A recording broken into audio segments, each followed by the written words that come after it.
Here we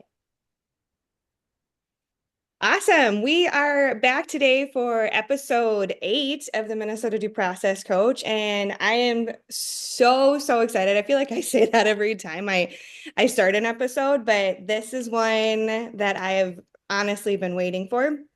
Is for Mr. Dave Haveman here to join us to talk all things, well, executive director, a couple different things that I would love to pick his brain about. Dave is currently executive director in Northeast Metro Intermediate District 916. I feel like It's a mouthful. right? Yeah. It is a Yeah. mouthful. Yeah. And has a long-standing career in special education, a wealth of knowledge, and is just someone that and he knows this, and I'll brag on him, that I personally look up to and call him for advice all the time, whether it's due process and I can't figure something out, or it's just something professional that I need his opinion on. He is always there. I was joking with some people yesterday in the due process group. I'm like, well, just ask Dave. That's my answer to everything. If I don't know, I'll just ask Dave. So I'm so happy he's here today to talk with us and share his knowledge. But first, I would love for Dave to kind of talk about himself and his career and all the things. Well, thank you, Christine. It's very nice of you to introduce me that way. We've known each other now for about, I don't know, 5 years almost. Yeah. And you're right. We get to talk a lot when it comes to due process questions or whatever, and it's been great. And just so you know, I appreciate the kind words about reaching out to me. I do the same thing with people in the field. This is a very complex field to work in when you're working in special services or special ed and in administration. It can be a lonely job. And I have my phone of friends as well. And so we all do that. But in case people are wondering my background, I started off as a blind VI or a teacher of the blind VI. And I worked in that field for 9 years. I started out at Intermediate School District 917 down in Dakota County. And then I moved over to St. Paul Public Schools, and I was also an orientation mobility specialist. And so I knew a lot of information about the smallest part of special ed when it comes to the lowest incidents out there. And from there, I got my first admin job in South Washington County Schools, and I went from knowing I went from knowing a lot about the smallest incidents to now being responsible for all of the special ed programming in 7 elementary schools, 2 middle schools, and a high school. And I remember being completely like overwhelmed by the types of questions that were coming my way as I took over that job. I learned very quickly that being resourceful is better than being knowledgeable when it comes to figuring out how you're going to lead when you don't know some of the things that you need to know. And I was in Southwash for 3 years. From Southwash, I got my first director gig working in charter schools for 5 years for the company that's now known as Indigo Education. So I worked for 5 years doing charter school directorship all over the state of Minnesota. So most of my schools were right here in the Twin Cities, but I served some schools up in the Bemidji area as well. And then I went to Hastings. Hastings was my longest tenure as a director of special ed in an independent district. I was there for a little over 6 years. Um, Loved that job. The people there, still miss a lot of the folks there when it comes to like the work that we did. And then you and I worked together for a short period of time for a smaller company. And then from there, I went over to Lakeville for the last 2 years as the executive director of student services. And then from there, I'm here. So my career, I guess, has spanned a lot of different things from like tiny schools to intermediate school districts to traditional school districts. And so I have moved around a lot. And so with that, hopefully comes some experience and mistakes I've made that I can advise others not to make along the way. Right. I Yeah. think it's really good what you said before, and I actually was talking with Diane about this too, is the connections, right? And like you just said, you had your phone a friend just like I do. And I think we forget sometimes that this job is such a small piece of the pie, and our circles are small, and it is really important to connect with all of those people and have that networking within special education because it does land you in different places because you know different people. And not to forget that. I tell teachers that all the time. I'm like, remember, you might see that person again down the road. It might not feel like it because you're in this huge district, but things come back around, and I think it's so important to do that. Yeah, I'm taking my current team this year to the MACE conferences, the fall one, and also now the spring one coming up. And they've either never been or haven't been in a long time. And I've said to them okay, this is really it's important for networking, not just in case you're wanting to move from district to district over the course of your career, but for that earlier conversation we had about knowing who to call and knowing Yeah. who to connect with when you're running into problems in unique circumstances. You've got to have your people that you can get a hold of. And I remember the first time I walked into a MACE conference, and it is overwhelming because it's a room full of people, really smart people doing a lot of what we do. So there's variations in the jobs, of course, but it's a little overwhelming, a little intimidating. But that world goes from like this to this in a real big hurry when it comes to the people that you're going to trip over in the course of your career and keep running into. 100%. I couldn't say that more. Full Yeah. circle. I feel like that all the time. I'm like, wait a second, I know somebody in that district and I can ask them, or, Yeah. maybe I can ask this person. So the bigger question that I really want to focus on today, is what is an executive director, right? Like we all know what a director is. Well, some of us do. I think sometimes like directors live in this land of they do all the things that nobody else wants to do, or the litigation and the finance and all of that. But I think it'd be great if you could kind of explain to us those differences because you've been in both roles, right? Of what an executive director of special services is and what a director of special services is, and those differences between the two. Yeah, I'll do my best and feel free to interrupt or ask me some questions here because I think you might hear me say this a lot today. It kind of depends. Like in terms of like sometimes districts, well, I mean the role of director of special ed has evolved. Like I think like if you rewind to 20 years ago or so, it used to be everybody in this type of role was had a title that was director of special ed, and then it started to evolve to director of special services, and that umbrella got a little wider. And that's what I experienced in Hastings, where you're in charge of not only the special education as the primary part of your job, but there's other things that fit inside of that as well, like McKinney-Vento, fostering connections, EL services or Title III, nursing and health services. And so it's pretty common when you're going around from district to district that that umbrella that I just described does include some of those things, like Section 504 as well. But then when I got to Lakeville, and that was the first job I had where executive director was the title, now I had a bunch of things that were there that hadn't been under that umbrella before. And so like the SRO program for our SROs in the district, and I was in charge of that program and meeting with those SROs regularly. And then related to that was district safety and threat assessment that we did down there in that district. Student discipline was part of my what I supervised as well. Title I, in addition to Title III, was under that umbrella. All the mental health services, we did a care and treatment program down there. It was a partial hospitalization program, so that was in that. Targeted services, chemical dependency, interdistrict transfers, open enrollment. So and then of course MTSS. And I don't say that as a oh by the way, because I think as I looked at how our department was divided, I almost said we had the Department of Special Ed, and then we had the Department of like Student Services that was everything that fell underneath all of the other things that I just described.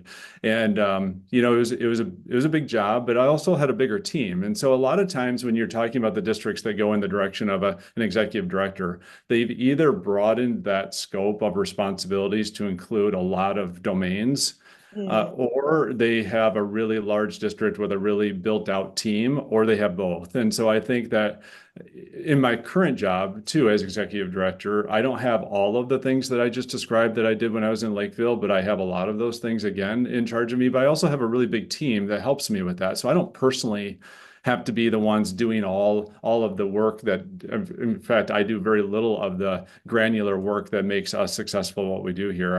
I can rely on those team members to execute that work. Okay. So when you think about it too, like executive director versus director, just for people to understand the finance side of things and all of that, would that fall on you say your directors of special education and then you're more that oversight person thinking about it? The finance definitely falls to me at the end of the day, and it has for all of my director jobs that I've had here. The only time that that was not the case was when I worked in charter schools, and we were working more as a consultant director, so to speak. We were the director of record, but we weren't on their payroll, so like it was more an advisement director type of situation. In my role at Hastings, my role in Lakeville, my role here, I definitely have direct ties to and oversight of the budget when it comes to what we do and don't do with the money. So yeah, it's a big part of the job. That's yeah, because I think that's where people kind of not and I don't say not understand, but I think that is like a bigger scope of special education that I think we a lot of times we forget about. Like there is the due process and all of those pieces, but there is a huge piece of the pie within special education for the finance and for all of those ins and outs that we don't see directly as teachers or, coordinators sometimes don't even do that in some districts. I know in Lakeville, the coordinators didn't do that. It was the director, executive director. So really not ever seeing those intricate pieces, I think for me too, wasn't until we were in charters and there Yeah, wasn't anyone else to do it. And we were the ones responsible for yeah, that. yeah. Um, I think Well, those, but yeah. I think you're going to do it to a.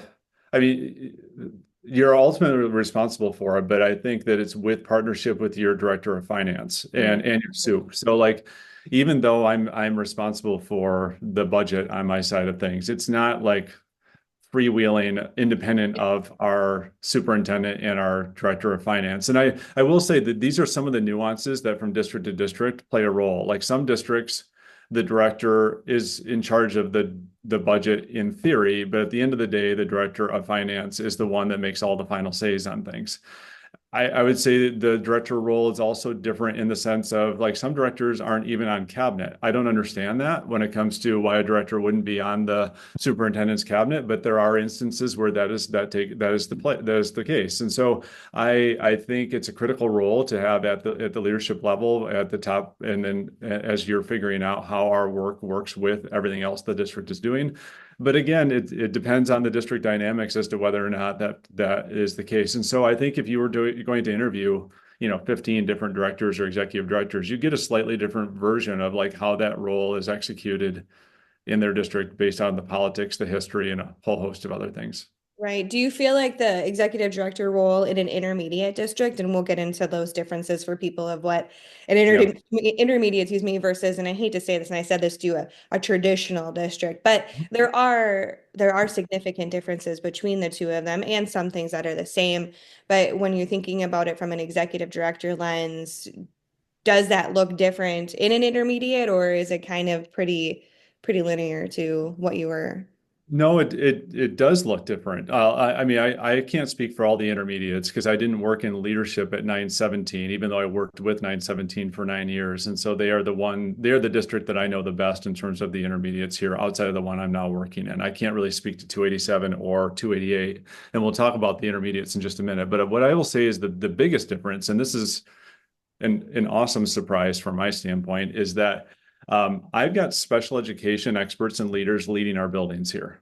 So Yeah. like, so I, and that's a real value added. I will tell you, being able to know that our building principals and assistant principals at our special ed locations have a principal's license and a director's license and have the experience in leadership in special education is just a game changer for me. Like it allows me to stay kind of in my lane to be able to do what I do to support them. The biggest challenge for me this year is just the learning curve of learning how we do things here at 916 and how we do it differently than somewhere else, the other places I've been and all the rest. And it has been a learning curve, but it's been nice to know that as I can trust my building and site leaders and program leaders to be able to execute their day-to-day work. And they've got that knowledge base for special education that isn't a given in a traditional district. And that's not a knock on a traditional district because it shouldn't necessarily be a norm at all that building leaders have special ed. Every once in a while you get a building leader that has some special ed background, but that's actually pretty rare in a traditional district. It's not very common. And so it's really been a fun surprise to be able to rely on my colleagues. It also keeps me on my toes Yeah, you're not going to be able to pull any fast ones with other people that know this field well, and so like there's no hiding when you've got other special ed experts that you are in as colleagues, because this is the work that we do together, but this is how we all get better. that's great. I didn't Yeah. even think about that perspective too, that they have their principal's license and their director's license, and what a difference that probably does make. Because I do think of like traditional district where you have your principal and your special ed coordinator, your director, and it's this constant, like, I won't say Yeah. back and forth, but it is in a way of doing things and how different perspectives look. And it must be such a difference to have someone that can see both perspectives in one and then execute those Yeah. decisions. We still run into some of the same things, and this is something the principals and I talk openly about, or the assistant principals too, here, where we still have some siloed off work because our locations are not like in one community, and so they are very spread out with our 7 programs that we do, and so working as a system is challenging sometimes, even though all of the work individually is really well done at each one of our sites. And again, back to the point of the director license or the principal piece, I don't know that that's the case at all the other intermediate districts, because I like some of the other intermediates might say principal license or director license, one of the two.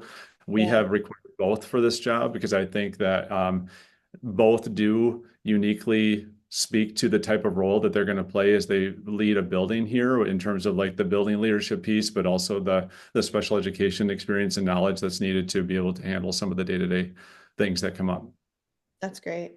So let's kind of talk about what an intermediate district is. It's like a mythical creature, I think, that we as teachers, speaking as like a teacher body, only hear about like if we're sending a kid to setting four, or if you're running a center-based program and you're more familiar with that because those kids are sometimes a little bit more transient. And so I don't think people always have a full understanding of what an intermediate district is and what an intermediate district has to offer.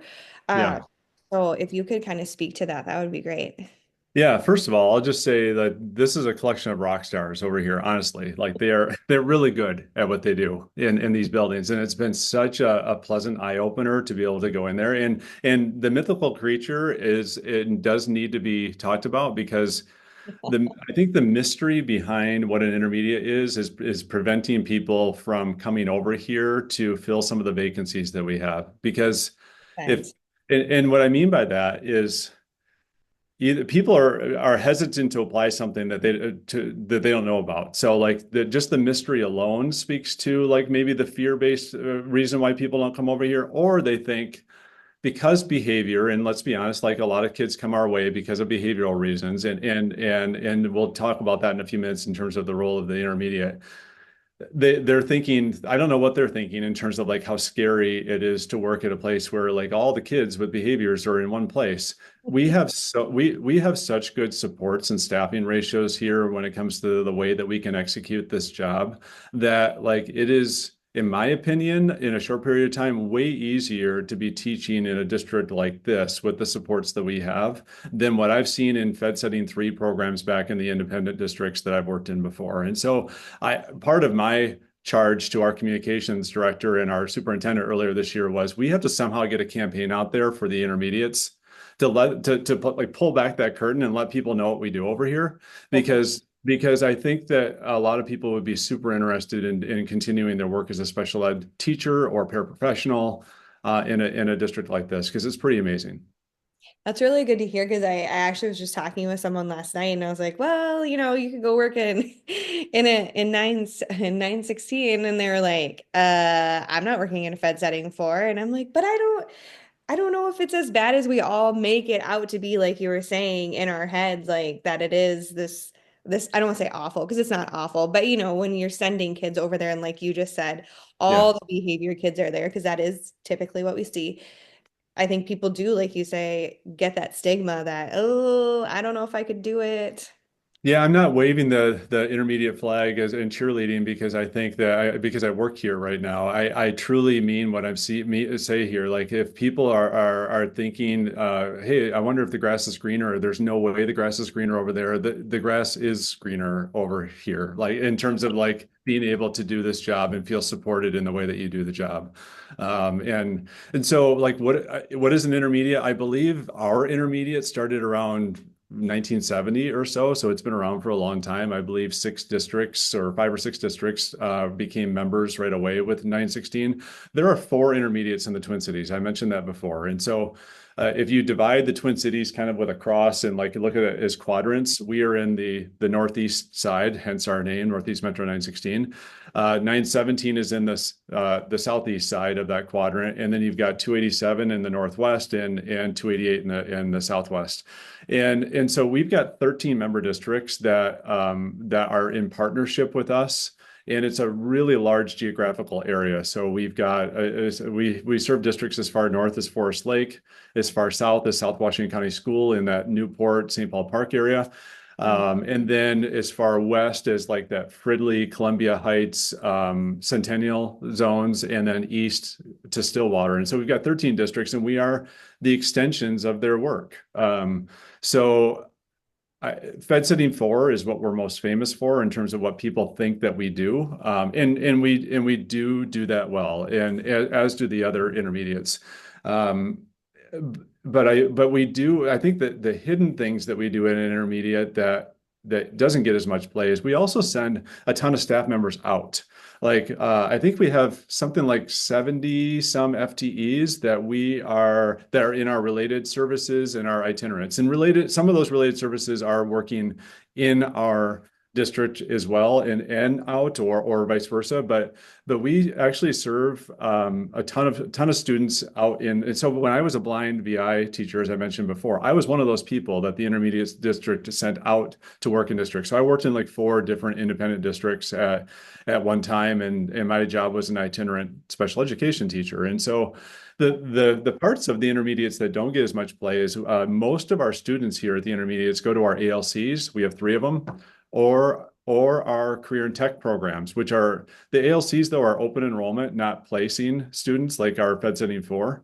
And It's a then good, career and I'm tech, glad you answered that because somebody just asked me that yesterday. They're like, can anyone go? And we were like, I'm pretty sure if there's an ALC, that is an open enrollment type of yeah, situation. it's in yeah, our area learning centers are open enrollment ALCs, and then career and tech. The majority of our students are in the ALCs in the career and tech, and so we've got a ton of career and tech offerings that are offered here at like the Century College area and the like, where students come to us and are bused in from those high schools to be able to either get some experience or be working towards certification in some areas as well. And then we have two care and treatments that we serve here as well. We have Eris and Willows, where we provide some of the special ed and other services to those places as well. So that's a little bit of like what we do in terms of like the programs. And then the Fed Setting 4 programs are the seven programs that we serve here. We have two K-8 programs on either side of our district. So one in like Woodbury area and one in Circle Pines or Blaine. We have a middle school program, and I'm adjacent to that right now at Bel Air. And then South Campus is a ASD DCD program that is similar to Bel Air here that is high school, and then we have our AO auditory oral with deaf hard of hearing preschool program over in Stillwater, and then we have a post-secondary transition program that's kind of moving around right now. That's currently by itself that will be moving over to Cora next year, and Cora is our secondary school, serving 9 through 12. Currently 8 through 12, but now 9 through 12. So I think it's important for people to understand too that it's not like we were just saying just behavior, right? So you have programming outside of that. There is Fed Setting 4 programming for ASD students, for DCD students. There's a Yeah. transition program, like you stated. There's that preschool setting for the deaf hard of hearing. So I think really having people understand that it's not just this, because I think that's what we think of, right? Is oh, they need Fed setting 4 because their behavior is so bad. But also,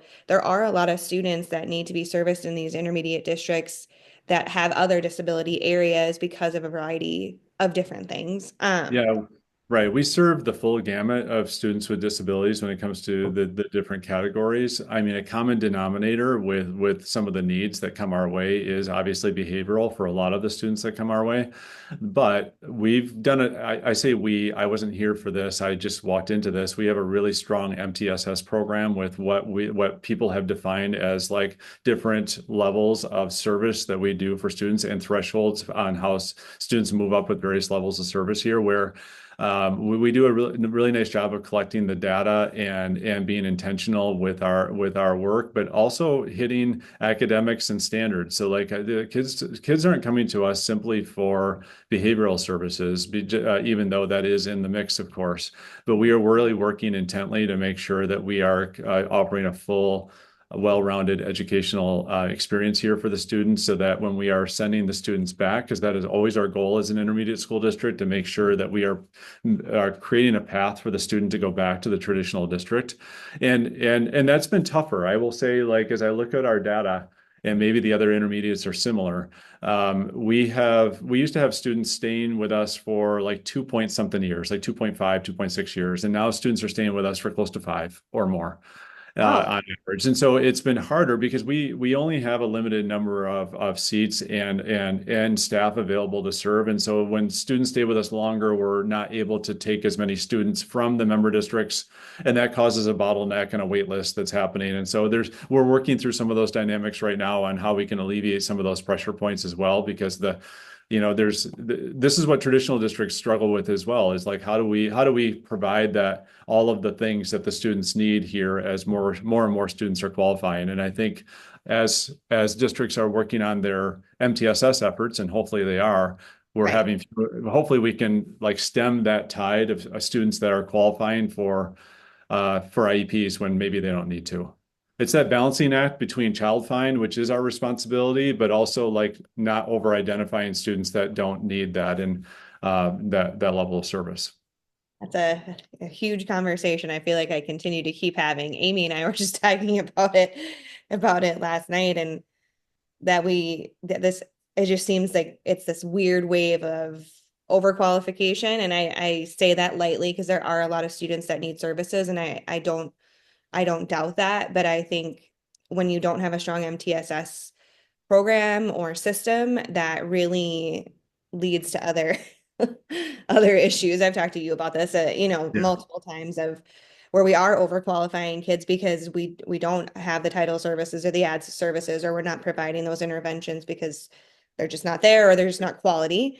And they're not always being monitored sometimes. And I think then unfortunately the floodgates kind of open because people see special education sometimes as the end all be all, right? Like, oh, we'll just put them in special ed and that will fix the problem. And I would love if we could start seeing a mind shift in that way. But I think it really starts at the top, and it really starts with like what you said with that MTSS process and how that looks in each district.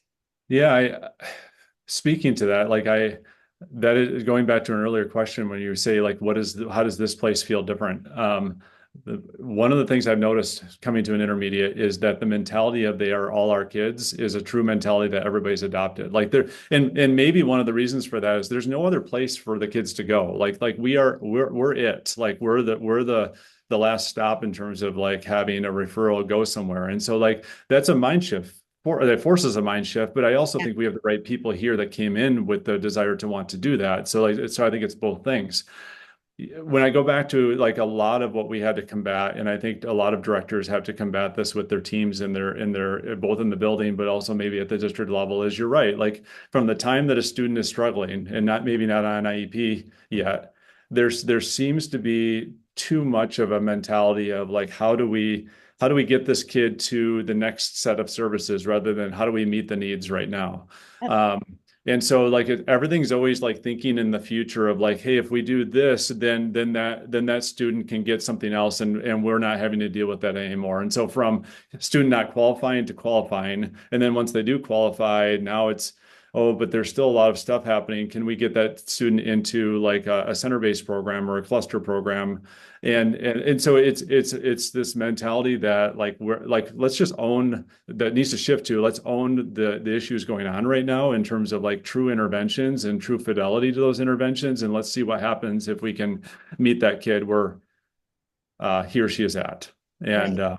I know, and so we do a good job of that over here in terms of like student comes our way with all the unique challenges and like come on in, we're gonna make it work. So Um, I think it'd be good to talk really quick. When you say member districts, is I think people don't always understand what that means, right? That you have to be a member district to these intermediates. It's not just everybody gets to go there. I mean, right? It's like this yeah, weird.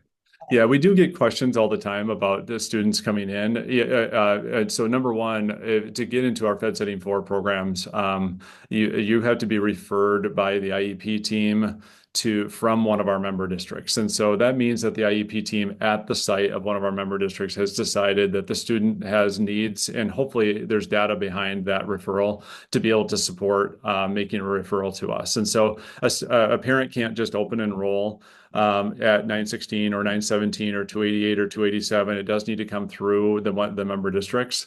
And so that is a bigger distinction. And so yeah, those 13 member districts that I mentioned do pay to be part of this and have for a number of years. And so yeah, thanks for asking that question. Yeah, because I think sometimes we don't always understand like what that means, right? And what our Yeah. member district is. 'Cause I think sometimes I've said this when I was teaching too, like, when 288 had a wait list for one of my students, I'm like, well, why can't they just go to 287? And not understanding that it Yeah. isn't like that. You have to be part of that member district to do right to funnel to that Yeah. program. Essentially, we're extensions of their continuum of services at their for their districts. And so and when I remember when I was in Hastings and in Lakeville, I would talk very intently about like, hey, we are them and they are us. So like as even as is I was often part of the IEP process with my Hastings students as students were coming and going from 917, and I was often the district rep that would stay there with that IEP team. And it was really important to me to make sure that the family knew that as students were moving, because it's a really tough conversation to recommend a student going over to Fed Setting 4.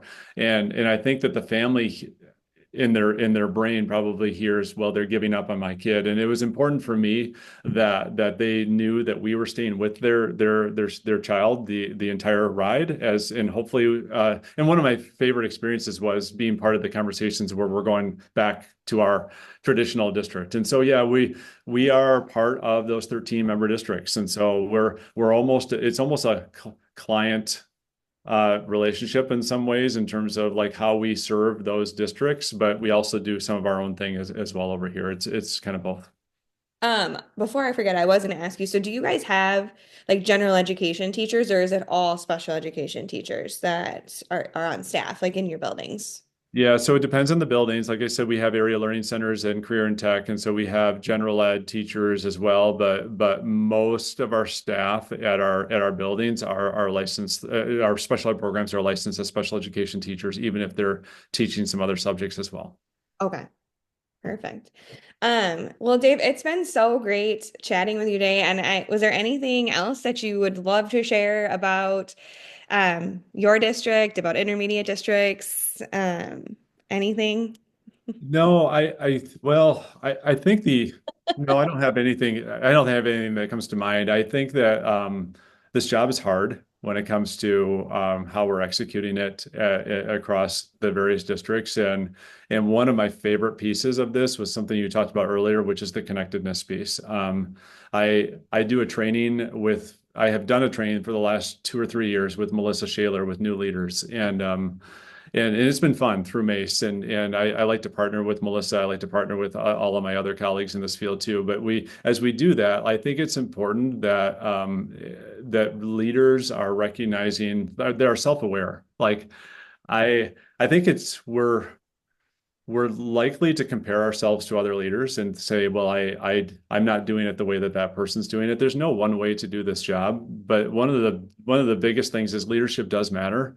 And so like leaning into your strengths and knowing and but also knowing when you're maybe out of whack too and reining that in because I'm looking at one of the slides from the presentation that Melissa and I do and she references a book by a local teacher called Tom Rademacher and or named Tom Rademacher. It's called "It Won't Be Easy." And one of the quotes in that book is, "You know what's going to happen? Total ridiculousness all the time, all the time." And because this is our job. Like I think for people that are coming into this job or even coming into the field and expecting that this is going to be um, smooth, you're not in the right job. Like I think from a mentality standpoint we have to be coming into this job just knowing like it's total ridiculousness all the time in terms of like the stuff that's going to come our way. Just when I think I've seen it all, you're going to see something crazy and just be resourceful, be connected, figure out a way to get yourself straight if something does throw you off. And just being aware of when those alarm signals are going off and you are off. Because I think that if not, you can really spin out in this field pretty quickly when it comes to getting burned out. It's a high burnout field for both teachers and administrators. This is a tough job on both sides.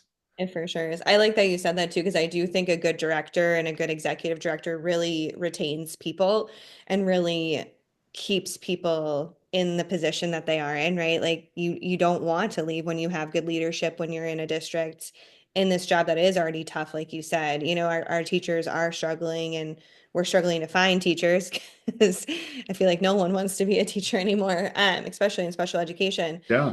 And I really do feel that way. Like a good director does keep people in the field because they feel supported because of their leadership style or how they choose to run things.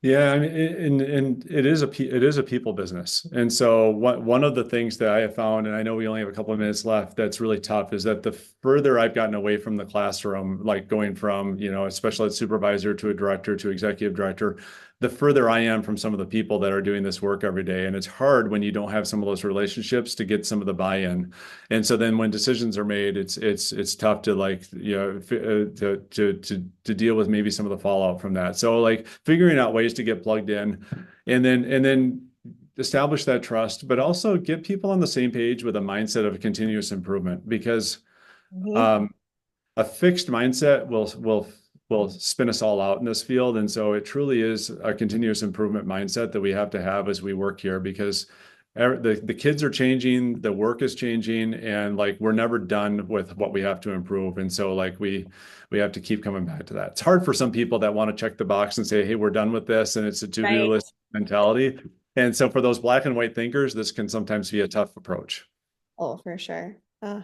Well, Dave, I really appreciate you joining us today. This has been so great and so informative. I mean, I feel like I learned a lot because I didn't really know a lot about intermediate, and that was what I want to learn more about. And an executive director. I've always wondered what exactly you do. I have an idea in my head, but it was good to hear your explanation. So I Yeah, appreciate. my family members I think have wondered too. So like I'll play the podcast for them. So this will save me some words.